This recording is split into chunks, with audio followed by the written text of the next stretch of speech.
Hello students, class 9, good morning. Now today I am here with the next video, that is from Moment, a chapter, and the name of the chapter is Ishwaran the Storyteller by R.K. Lakshman. Now what is the story about this is, you can see here, watch it over here. Ishwaran the Storyteller, written by R.K. Lakshman from Moments. Let us go through the highlights. It is a story about Eswaran the story teller. Title से ही पता चलता है ना कि ईश्वरन नाम का कोई व्यक्ति है और वो एक कहानी बताने वाला यानी कहानी सुनाने वाला व्यक्ति, यानी कि वो किस्म किस्म की कहानियां सुनाया करता था. He is good at it and artistic about it. ये जो ईश्वरन था कहानी सुनाने के आर्ट में बड़ा ही शानदार था, बहुत अच्छा था उसमें, और बड़ा ही आर्टिस्टिकली अपनी स्टोरी को प्रेजेंट करता था, यानी कि बड़े ही चतुराई और कलाकारी से. He uses his body language to make the story realistic. और अपनी कहानी को बहुत ही दिलचस्प और इंटरेस्टिंग बनाने के लिए वो जो बॉडी लैंग्वेज का यूज करता था, यानी कि जो अंदाज उसकी प्रस्तुति की होती थी, उसकी कहानी बड़ी दिलचस्प और शानदार हो जाती थी. अब आती है एक बंदे की एंट्री. ये तो था हमारे ईश्वरन के बारे में. अब आता है एक अगला कैरेक्टर, वो है Mahendra. Mahendra gets attracted and captivated. Mahendra नाम का एक व्यक्ति इस ईश्वरन की कहानी को जब भी सुना करता था तो वो उसमें एकदम मंत्रमुग्ध हो जाया करता था. ठीक है. और ईश्वरन के जो स्टाइल, जो प्रेजेंटिंग पोस्चर, जो अंदाज हुआ करती थी, उससे यह अट्रैक्ट भी हुआ करता था, यानी उसके एकदम मतलब मंत्रमुग्ध और अट्रैक्टेड हो जाया करता था. कौन? महेंद्र. ईश्वरन की जो स्टोरीज है, his stories were a source of entertainment for Mahendra. और महेंद्र के लिए ईश्वरन की कहानियां एक एंटरटेनमेंट का माध्यम भी था. Means he get entertained. He means कौन? महेंद्र. किससे एंटरटेन होता था? ईश्वरन की स्टोरीज से. राइटर जो आर के लक्ष्मण है, he wants to highlight the quality of Eswaran. वो इस कहानी के माध्यम से ईश्वरन की उस क्वालिटी को यहां हाईलाइट करना चाहते हैं, प्रेजेंट करना चाहते हैं, उजागर करना चाहते हैं कि किस तरह से Eswaran was a good at telling stories and they appeared to be real. तो किस तरह से ईश्वरन अपनी कहानी सुनाने की कला में बहुत ही महारत था, गुड था, और उसकी कहानियां हमेशा लगती थी कि रियल स्टोरीज है. तो कहानी हम सब, आप सभी जानते हैं स्टूडेंट्स, कहानियां कभी भी रियल नहीं होती, बट प्रेजेंट करने वाला अगर उसको बहुत आर्टिस्टिकली प्रेजेंट करे तो वो रियल लगती भी है. तो आइए ईश्वरन द स्टोरी टेलर की इस कहानी को हम लोग सुनते हैं, पढ़ते हैं, देखते हैं. Take your book, go through it while listening to the video. So कहानी की शुरुआत इस तरह से है कि महेंद्र नाम का व्यक्ति एक कहानी को सुना रहा है. यानी किसके बारे में सुना रहा है महेंद्र? ईश्वरन के बारे में. किसको सुना रहा है? गणेश को. मतलब स्टोरी की बिगिन ऐसे होती है कि महेंद्र जो यहाँ कैरेक्टर है, जो ईश्वरन की कहानी सुनता है, ये गणेश नाम के एक व्यक्ति को अपना कुक, जो महेंद्र का कुक था ईश्वरन, उसके बारे में बताता है. तो थोड़ा कंफ्यूजन होने की जरूरत नहीं है, जरा गौर करना है. महेंद्र ईश्वरन के बारे में अपने कुक, जिसका नाम गणेश है, उसको बताता है. और क्या बताता है? महेंद्र जो था, महेंद्र जो ईश्वरन की कहानी सुनने बड़ा दिलचस्पी लेता था, तो महेंद्र एक जूनियर सुपरवाइजर के तौर पे कंपनी में काम करता था. ठीक है. एक कंस्ट्रक्शन कंपनी में, और वहां रेंट पर था. He got posted at different sites like factories, bridges, dams which were under construction. और उसकी हमेशा पोस्टिंग हो जाती थी उन साइट्स पर जहां पर कंस्ट्रक्शन वर्क चलते थे, जैसे factory sites, bridges sites, dam sites. यानी कि ये महेंद्र नाम का व्यक्ति एक कंस्ट्रक्शन कंपनी में काम करता था और यह अक्सर पोस्ट हो जाता था उस साइट्स पर जहां इस तरह के कंस्ट्रक्शन के वर्क चला करते थे. Mahendra's work was so keep an eye on all the workers at the site. और महेंद्र का काम क्या था? उसका सिर्फ काम था सुपरविजन का. यानी कि जिस जगह कंस्ट्रक्शन वर्क चला करती थी, महेंद्र की ड्यूटी होती थी कि वहां सारे कार्य को वो सुपरवाइज करता, देखता और सारे वर्किंग स्टाफ पर नजर, अपनी पैनी निगाह टिकाए रखता. He had to change places often and worked at various places like a coal mine, railway bridge construction site and the construction site of a chemical plant. और इस जॉब के कारण उसे अक्सर जगह बदल जाया करती थी, उसकी जगह जो है बदल जाया करती थी, और वो कई जगह प्लेसेस में, अलग अलग जगहों पे वो घूम चुका था, क्योंकि अलग अलग तरह के उसको जॉब मिलते थे और उसका पोस्टिंग हो जाया करती थी।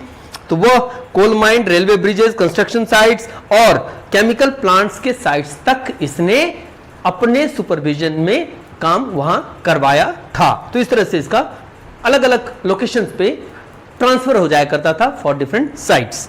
Work was there. कहानी के अगले मोड़ पे चलते हैं। As Mahindra was unmarried, Mahindra नाम का जो व्यक्ति वह एक अविवाहित व्यक्ति था। He was a bachelor, he was unmarried, he did not have a family, और उसका परिवार भी नहीं था। He was able to live in these temporary quarters provided at the construction sites, और वो हमेशा कंस्ट्रक्शन साइट हुआ करते थे जहां पे बिल्डिंग कंस्ट्रक्शन का कार्य हुआ करता था, उसके आसपास में जो टेम्पररी फ्लैट्स लेकर यह अक्सर रहा करता था। He was single, he was a bachelor, तो ऐसे ही जब भी इसकी पोस्टिंग होती वो उस कंस्ट्रक्शन साइट के कहीं भी मकान में एक अगल बगल में कमरे में भाड़े पे लेकर रहा करता था। He adjusted well in the circuit house, which did not provide the basic amenities or even the tents which were temporary in nature. एक बार इसको रहने का व्यवस्था मिला एक सर्किट हाउस में, जहां उसने अपने आप को एडजस्ट कर भी लिया था, जो बहुत ज्यादा सुविधाजनक वहां सुविधाएं थी नहीं, बहुत प्रॉपर सुविधाएं उस जगह पे थी नहीं।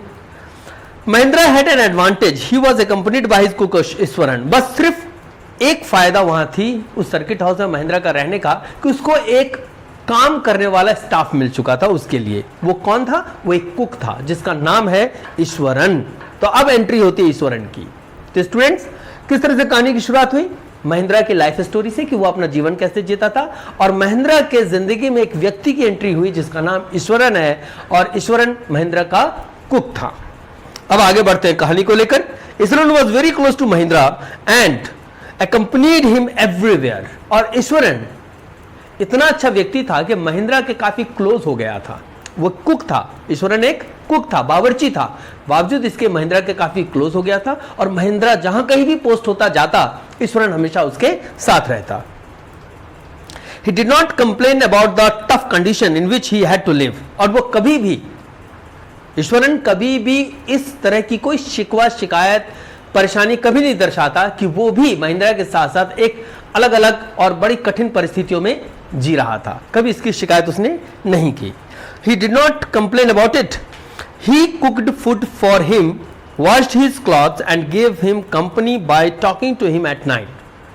महिंद्रा के लिए ईश्वरन खाना भी पकाता, क्योंकि कुक था, कपड़े भी धो देता, और उसका एक साथी के तौर पे भी था, जो रात्रि के समय में जब बैठते दोनों तो बड़ा अच्छा गप करते, और महिंद्रा के साथ ईश्वरन की एक अच्छी खासी जुगलबंदी चल रही थी। Eswaran had a quality that he was good at telling stories and he entertained Mahindra with his stories which were based on different subject. और ईश्वरन की एक सबसे बड़ी खासियत क्या थी कि वो एक अच्छा कुक होने के बावजूद, एक अच्छा काम करने वाला स्टाफ होने के बावजूद, महिंद्रा का साथी होने के बावजूद, एक तरह से वो एक अच्छा कहानी सुनाने वाला व्यक्ति भी था, यानी कि a good narrator of a story. और वो हमेशा महिंद्रा को अलग अलग विषयों पर कहानी सुनाया करता था। ओके, तो यहां पर शुरू हुई ईश्वरन का पूर्ण परिचय, कि कुक के साथ साथ ईश्वरन जो था एक अच्छा स्टोरी टेलर भी था। महिंद्रा टेल्स गणेश, तो यहां तक तो था कि किस तरह से महिंद्रा ने बताया अपने बारे में कि उसकी ईश्वरन से दोस्ती हुई, और ईश्वरन किस तरह का व्यक्तित्व था, कैसा व्यक्ति था। अब कहानी को ये जो बता रहा है महिंद्रा, ये किससे टॉक कर रहा है? वो बिगिनिंग में हम जान चुके हैं, वो गणेश नाम के एक व्यक्ति से। तो आती है गणेश की वापस एंट्री, और सुनिए क्या होता है। महिंद्रा कहता है गणेश से कि ईश्वरन एक अच्छा कुक था।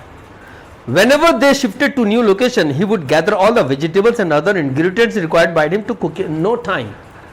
महिंद्रा गणेश को बताता है कि ईश्वरन एक बहुत ही अच्छा कुक था, और जब ये नए लोकेशन पे जाता तो महिंद्रा को ज्यादा फिक्र करने की जरूरत नहीं थी। गणेश खुद ही, सॉरी, ईश्वरन खुद ही, महिंद्रा कह रहा है गणेश को कि जब कभी भी ये कहीं शिफ्ट होता, महिंद्रा की शिफ्टिंग होती, तो ईश्वरन हमेशा इसके साथ जाता, और रोजमर्रा की जरूरत की चीजें जैसे सब्जी, तरकारियां इत्यादि इत्यादि जो भी था, यह हमेशा ईश्वरन खुद ही कलेक्ट करके ले जाता, ताकि खाना की व्यवस्था यानी फूडिंग अरेंजमेंट में कोई प्रॉब्लम ना हो। ये बात कौन बता रहा है? महिंद्रा बता रहे। किसको बता रहे? गणेश को। Okay students, as they live at places which was not inhabited by many people in temporary shelters with roofs made of metallic sheets, it seemed as if he would do some magic and gather all the ingredients out of nowhere. इसकी तबादला posting shifting किसकी? महिंद्रा की ऐसे ऐसे locality में हो जाता जहां बहुत ज्यादा आबादी वाला क्षेत्र नहीं होता था, लोग बहुत कम रहा करते थे, और इसकी व्यवस्था रहने की भी ऐसी होती थी कि एक मकान होता था जिसमें छप्पड़ होता था, और छप्पड़ भी क्या चीज का? टीन शेड्स, यानी कि चदरा का छत वाला, ऐसी टेम्परेरी व्यवस्था में रहता था। लेकिन ईश्वरन की खासियत क्या थी? महिंद्रा बता रहा है कि ईश्वरन की खासियत यह थी कि ईश्वरन बिना समय गंवाए जब तक ये शिफ्ट होता, ये सारे भोजन की व्यवस्था, सब्जी तरकारी जो भी होता था, नीड नो टाइम गैदर कर लेता था, एकत्रित कर लेता था और व्यवस्थित कर देता था। तो इस तरह से ईश्वरन एक बहुत ही कुशल, होशियार, तेज तर्राक बावर्ची भी निकला, एक अच्छे कहानी सुनाने वाले के साथ साथ, यानी कि केयर टेकिंग, है ना। आगे बढ़ते हैं। Mahindra would wake up early in the morning, get ready and leave for the work after eating his breakfast. Mahindra कहता है कि वह हमेशा सुबह जल्दी उठता था, और वह जल्दी उठने का नतीजा, सुबह जल्दी उठने का नतीजा क्योंकि उसको फटाफट तैयार होकर काम पे निकलना होता था, और तब तक ब्रेकफास्ट उसकी बन जाती थी और ब्रेकफास्ट कर कर वो निकल जाता था। He would carry his lunch along with him. यही नहीं कि ब्रेकफास्ट वो कर लेता था अर्ली उठकर, वो अपना लंच भी ले जाया करता था। तो this was the care taken by Eswaran. Eswaran ऐसा केयर करता था महिंद्रा का। हाँ, आगे बढ़ते हैं कहानी को लेकर। आफ्टर ही लेफ्ट, जब महिंद्रा ब्रेकफास्ट करके तैयारी होकर अपने लंच पैक करके जॉब पे जब निकल जाता, तो इधर दूसरी ओर ईश्वरन उसके घर की साफ सफाई, उसके कपड़े की धुलाई, है ना, और एक अच्छा खासा शानदार अपना बाथ भी कर लिया करता था, स्नान भी कर लिया करता था। यानी सारे काम को एक कुशल घर संभालने वाले व्यक्ति के तौर पर, एक अच्छा खासा नौकर के तौर पर उसने संभाल रखा था। He would take many buckets of water and pour water on his head while mumbling a prayer. और ईश्वरन की एक और खासियत यहां नजर आ रही है कि जब वो नहाता तो बहुत सारे पानी भरता, बकेट्स ऑफ वाटर, और बार बार पानी डालता और कुछ मंत्र उच्चारण करके नहाया करता था। ये उसका अंदाज था, यानी पानी बहुत ज्यादा यूज करता था नहाने में, और सिर पे डालता था और मंत्र उच्चारण यानी कोई प्रेयर किया करता था। After that he would eat his lunch and read his favourite book in Tamil language. और उसके बाद ये अपना लंच लेता और तमिल भाषा की कोई किताब जो होती उसे यह पढ़ता, जो उसकी पसंदीदा बुक हुआ करती थी। ठीक है। Eswaran would get carried away with the details and the descriptions given in the books that he read. Then he would go off to sleep. और ईश्वरन क्या करता कि उस कहानी को जो पढ़ता, जो उसकी पसंदीदा बुक थी, उसको पढ़ने के साथ साथ वो उसमें घुस भी जाता। ऐसे नहीं कि फॉर्मेलिटी से पढ़ता, जो आजकल के स्टूडेंट्स फॉर्मेलिटी से किताबों को पढ़ते हैं। जी नहीं, एक बार किताब ली और पढ़ने का मतलब है कि हम उसमें घुस गए, पूरी की पूरी उसकी चीजों को ग्रैब कर लिए। ईश्वरन ऐसा ही क्या करता था, और जब इसका ये टास्क पूरा होते होते वह कुछ देर के लिए सो भी जाता, यानी विश्राम भी कर लेता, क्योंकि अर्ली मॉर्निंग उठ के काम करता था और लंच करके किताबें पढ़ के वो विश्राम भी अपना कर लिया करता था। तो इस तरह से ईश्वरन और महिंद्रा की जुगलबंदी चल रही थी, वक्त बीत रहा था। As Ishwaran read stories with detailed descriptions, he narrated them in the same way. और ईश्वरन की खासियत क्या थी कि चूंकि जो किताबों को पढ़ता था, जो उसकी पसंदीदा किताबें थी, उस कहानी को पढ़ते पढ़ते उस कहानी को इतना वो डीप में चला जाता, ग्रैब कर लेता, कि उसके हर एक डिस्क्रिप्शंस को वो खुद अपनी जबानी डिस्क्राइब कर सकता था, यानी एक्सप्लेन कर सकता था। वो इतना एक्सपर्ट हो गया था कहानियों को पढ़कर सेम वे में, सेम स्टाइल से प्रेजेंट करने का। Mahindra recollects that he would narrate even a small incident with a lot of suspense and surprise, which made it very interesting for the listener.